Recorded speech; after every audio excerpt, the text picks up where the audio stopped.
Hello viewers, இன்றைக்கி என்ன special லன்ச்சுன்னு கேட்குறீங்களா?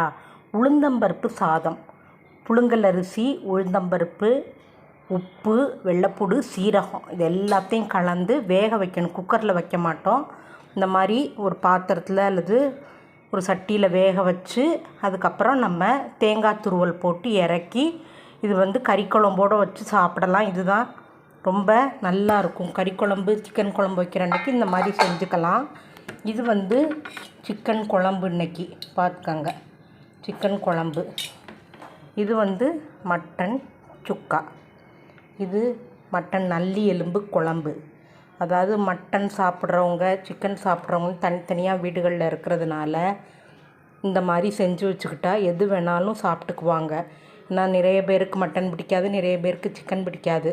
அது மாதிரி இப்படி ஒரு ஆப்ஷன் வச்சு சமைச்சிக்கணும்.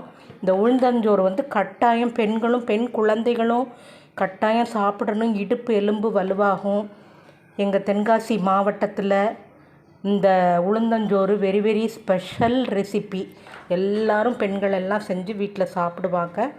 நீங்களும் செஞ்சு சாப்பிடுங்க. இது வெண்பொங்கல் மாதிரி கருப்பு தோல் உளுந்தம்பருப்பு போட்டு புழுங்கல் அரிசியில் செய்கிறது. பாதி அரிசி பாதி உளுந்தம்பருப்பு, அது உங்கள் அளவு எப்படி வேணாலும் போட்டுக்கோங்க. மற்றபடி வெள்ளைப்பூடு, சீரகம், உப்பு, தேங்காய் துருவல், அவ்வளோதான். இதுக்கு நீங்கள் போட்டு செஞ்சு சாப்பிட்டு பாருங்கள். ரொம்ப ரொம்ப நல்லாயிருக்கும்.